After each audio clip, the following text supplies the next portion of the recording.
Assalamualaikum warahmatullahi wabarakatuh.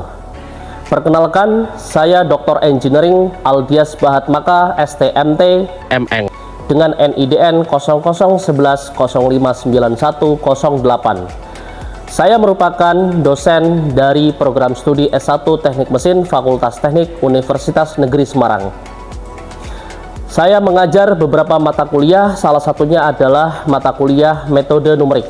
Hal ini sesuai dengan bidang komputasi numerik yang saya ajarkan. Pada mata kuliah metode numerik ini memiliki beban sebesar 3 SKS. Pada mata kuliah ini memiliki 3 CPMK atau capaian pembelajaran mata kuliah.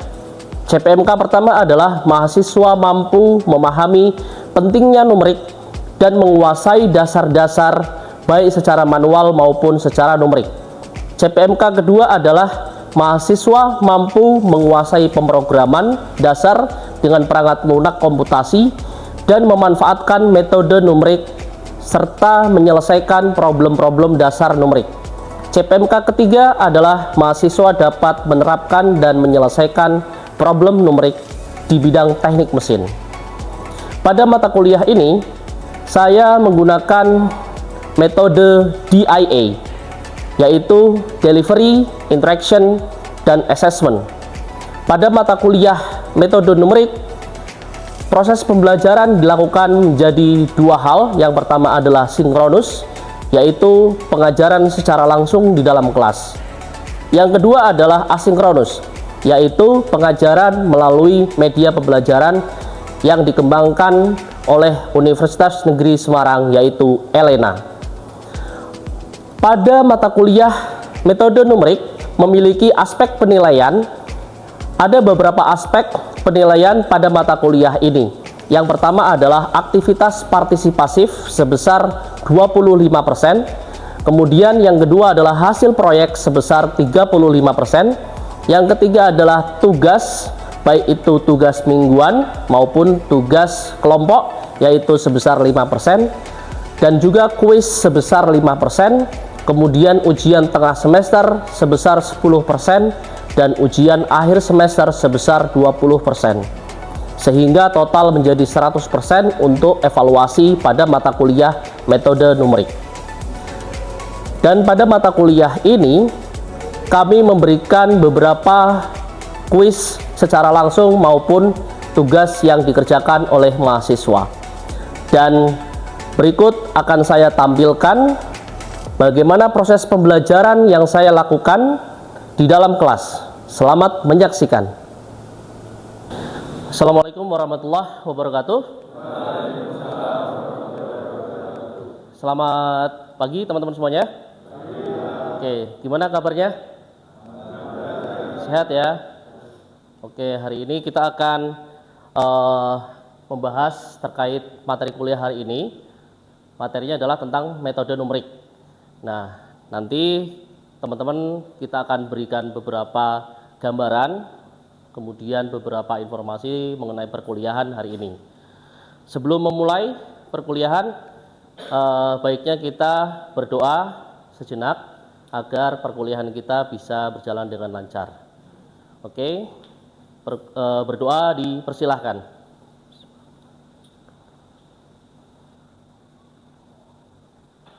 Ya, selesai? Ya.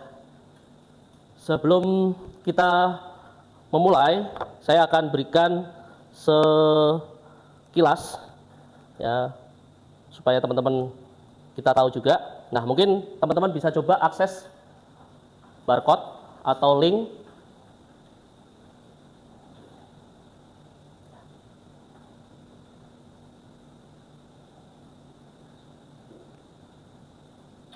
Kemudian bisa langsung masuk dan diisi nama masing-masing.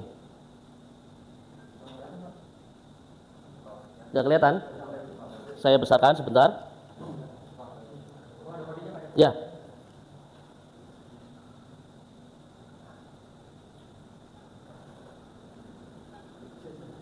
Nah, Mas Cahyo sudah masuk. Mas Fadil. Baru 3 peserta. Oke.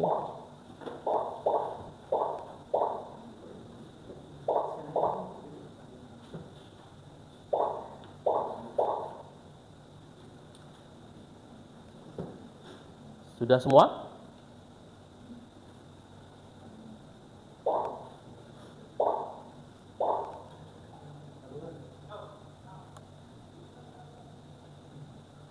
Sudah? Ada yang belum masuk?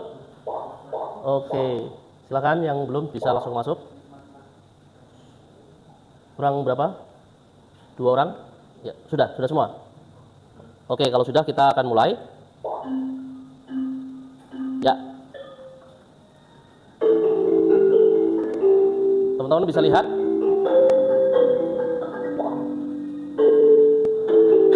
Nah,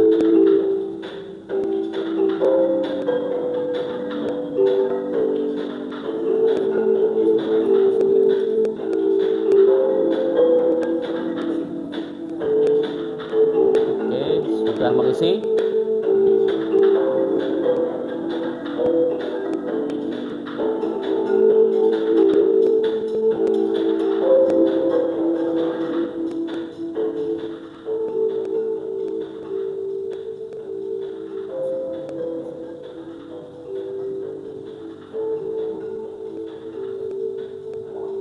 Oke. Klasemen sedang berlangsung. Sudah semua? Oke. Ada yang masih belum? Sudah semua? Oke, kalau sudah kita akan lihat. Ya. Oke, ini berarti banyak betulnya ya. Mas Aditya, mana Aditya Wisnu? Oke, nomor 2-nya Mas Ibnu. Ya, nomor 3 Mas Ahsan. Oke. Ya, itu tadi adalah pretest kita. Nah, nanti setelah perkuliahan juga kita akan coba post test ya. Jadi kita akan lihat bagaimana pemahaman teman-teman terkait mata kuliah pada hari ini. Nah, teman-teman tahu gambar ini apa? Dari film. Film apa? Titanic. Kenal pemainnya? Ya, Mas Umar ya, mirip ya. Oke, apa yang bisa teman-teman dapatkan kesimpulan dari film ini?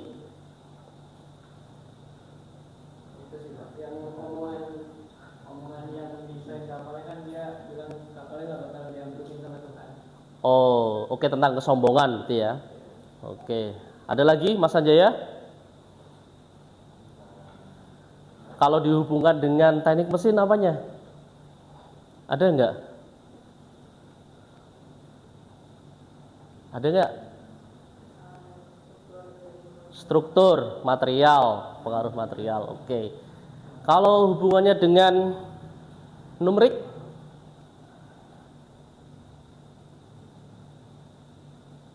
Karena dulu nggak ada simulasi ya. Dulu nggak ada prediksi. Kita tidak bisa memprediksi sebuah pembangunan kapal. Ya, kan ini ceritanya kapal. Nah, kalau dengan adanya numerik, nanti ke depannya ya bisa meminimalisir berbagai hal. Salah satunya adalah tenggelamnya Titanic. Nah, di Titanic ini kalau dulu proses tidak menggunakan welding. Ada yang tahu menggunakan apa? Ya, atau keling, paku keling. Ya, tahu ya paku keling ya yang gede-gede. Nah, di sana ya, karena zaman dulu tidak bisa dihitung, diprediksi berapa kebutuhan. Ya, kemudian sistem yang digunakan. Nah, sehingga nanti di metode numerik itu kita bisa memperkirakan atau memprediksi bagaimana kekuatan atau struktur material yang sudah dibangun. Nah, ada beberapa poin di dalamnya. Nah, teman-teman bisa lihat ada kegagalan material, kemudian terjadi patahan. Patah itu karena apa? Karena adanya beban yang lebih, terus selain itu eksternal, dia nabrak apa? gunung es. Nah, nabrak gunung es bisa langsung patah. Berarti kan ada beberapa kasus yang sebetulnya bisa kita bahas. Nah, kemudian struktur di dalam kapal sendiri ya tidak bisa kita lihat apakah dia longitudinal atau kondisinya ya. Kalau di struktur kapal kan ada transversal, ada longitudinal. Nah, sehingga di dalam numerik itu kita bisa menentukan bagaimana struktur yang optimum untuk dipakai dalam framing kapal. Nah, hari ini yang akan kita bahas tentang numerical analysis. Ya. Numerical analysis di sini teman-teman bisa lihat. Ya, untuk perkuliahan kita ada beberapa output yang harus dicapai. Yang pertama adalah teman-teman menjadi desainer atau engineering design. Kemudian sebagai analyzer. Kemudian harapannya sebagai problem solver. Nah, kemudian pertemuan yang akan kita lalui ya ada 16 pertemuan seperti biasanya. Dari pertemuan 1 sampai 7, kemudian UTS, kemudian sampai dengan final exam atau UAS. Bobot penilaian bisa diambil dari beberapa aspek. Yang pertama adalah partisipasi, project, kemudian penugasan, kemudian ada kuis, ada UTS, dan ada UAS yang total adalah 100% nilai yang akan teman-teman dapatkan.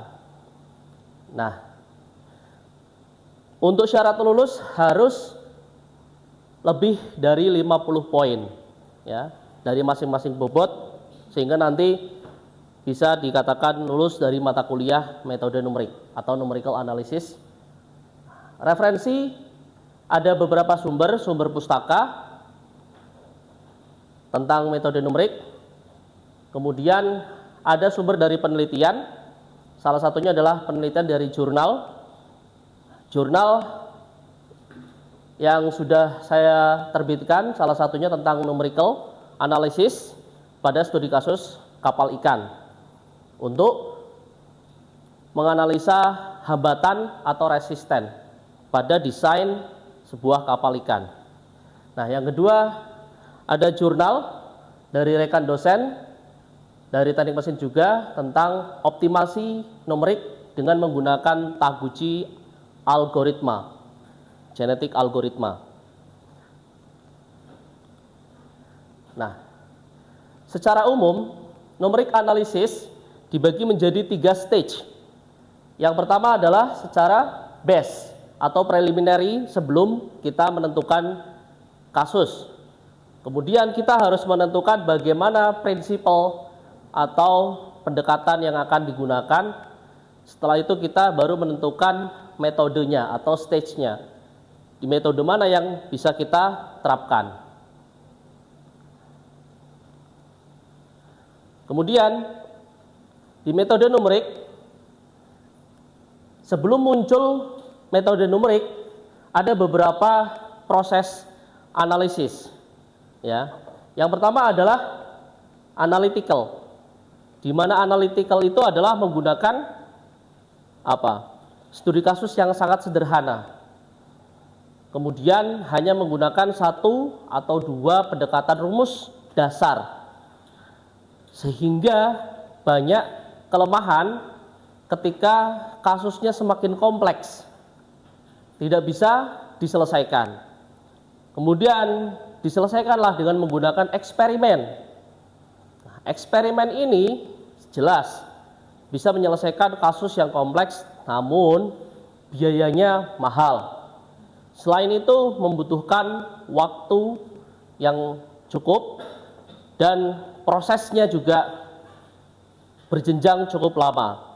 Nah, muncullah numerik untuk menjawab beberapa permasalahan yang ada di eksperimen maupun analitik.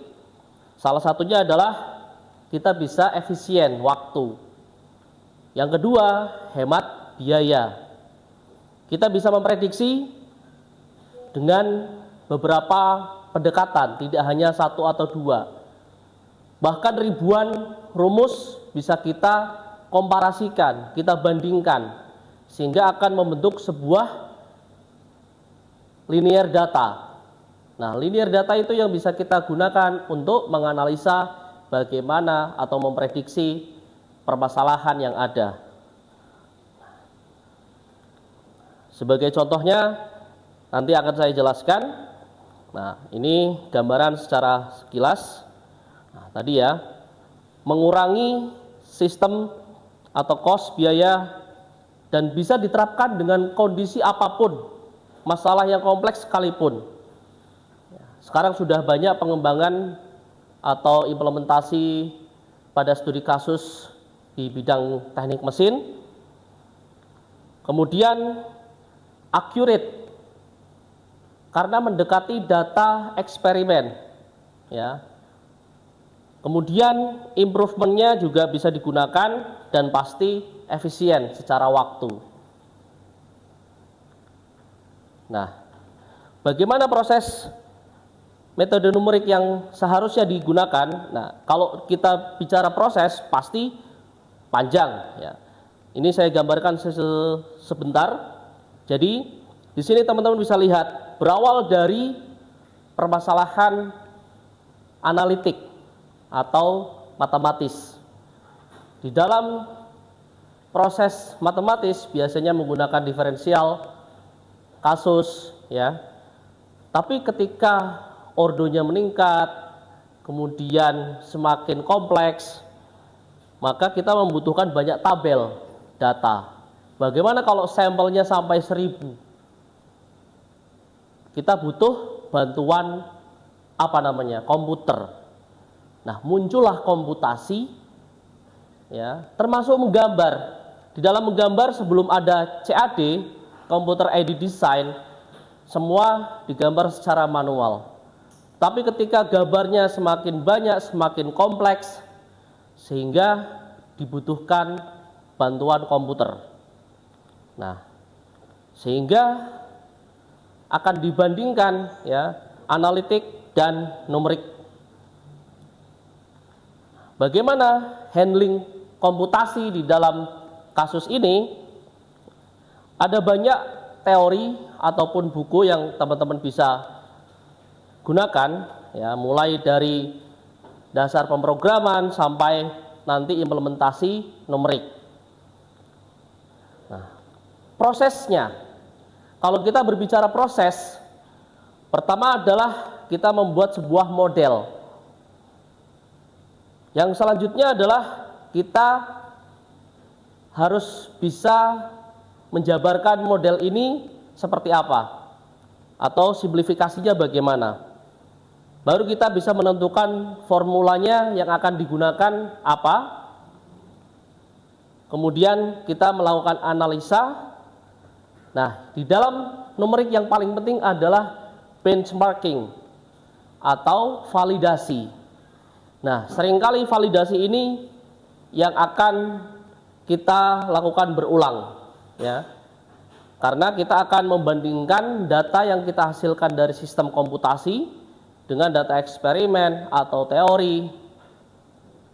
Setelah itu kita akan mendapatkan hasil. Nah, selanjutnya ini sebagai studi kasus, ya. Karena tadi kita membahas tentang desain. Nah, di sini, ya, secara visual data lambung kapal ini akan sangat banyak, tetapi kita bisa menggunakan hanya beberapa pendekatan sehingga kita bisa melihat bagaimana resisten ini muncul yang diakibatkan oleh bentuk dari lambung sebuah kapal.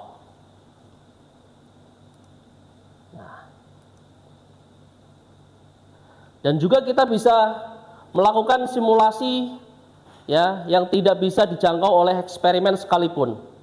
termasuk bagaimana pressure atau tekanan yang terjadi ketika kapal melewati ombak. Nah, kita juga bisa melakukan tabulasi data. Kita bisa ekspor. Nah, oke. Dari 3D modeling,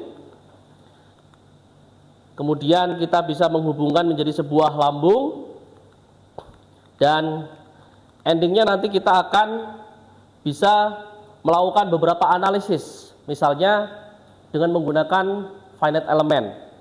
Nah, ada beberapa jenis elemen yang bisa kita gunakan dan studi kasus sudah banyak digunakan. Salah satunya adalah untuk biomedical, ya. Kita bisa menganalisa dari skala industri sampai rumah tangga, dan semua bisa kita simulasikan. Sehingga bisa kita simpulkan bahwa dengan menggunakan numerik analisis atau metode numerik, kita bisa memecahkan berbagai permasalahan yang ada di eksperimen. Nah, oke. Nah, kemudian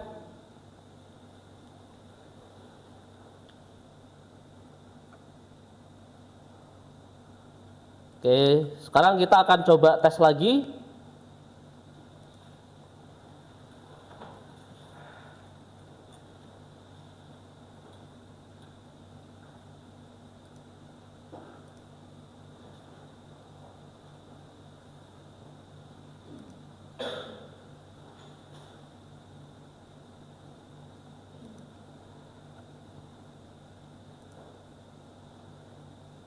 Ya. Oke, mungkin kita bisa tes lagi setelah teman-teman tadi mempelajari. Ya, silakan.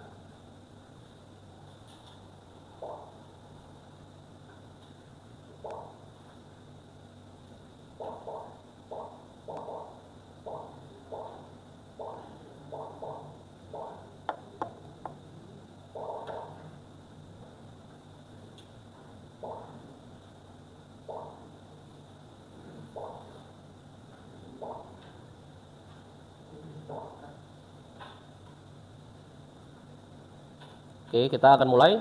Ya.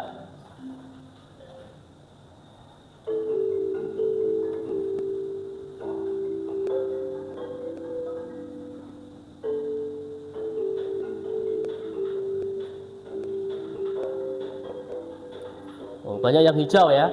Artinya teman-teman banyak yang betul.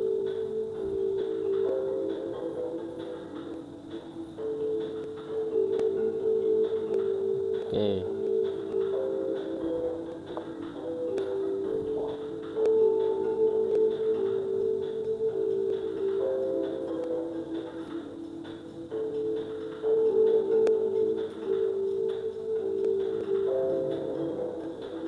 Oke.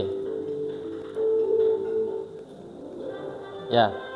Apakah tadi ranking 1 masih bertahan? Oh, sekarang dikalahkan sama Mbak Natasha ya. Oke. Ya, yang kedua Mas Ibnu. Oke, yang ketiga Mas Aizar masih. Oke.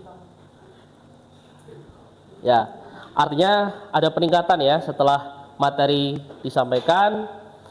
Oke. Sampai sini ada pertanyaan dulu untuk teman-teman? Mas Umar, ada pertanyaan?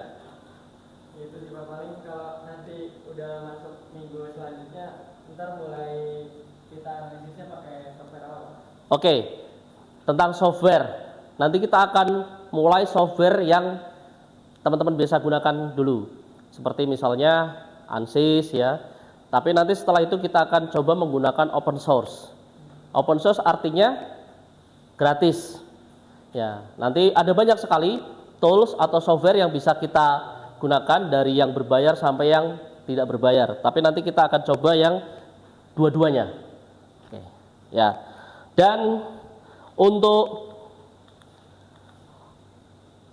pertemuan selanjutnya nanti teman-teman bisa mencoba mencari sebuah artikel jurnal ya untuk bisa teman-teman pelajari dan minggu depan kita bahas bersama. Oke. Kalau bisa jurnalnya terindeks Sinta, minimal Sinta 5 atau 6. Sehingga kita nanti bisa lihat bagaimana metode numerik yang digunakan, kemudian softwarenya apa, kemudian bagaimana strategi dia penyelesaiannya, ya, pendekatannya bagaimana. Nah, nanti kita akan bahas bersama-sama di pertemuan selanjutnya. Semuanya bisa dipahami ya? Oke. Sebelum kita menutup pertemuan, kita berdoa bersama-sama kembali. Ya, mudah-mudahan ilmu yang kita dapatkan hari ini bisa bermanfaat untuk teman-teman dan untuk kita semua. Berdoa dipersilahkan.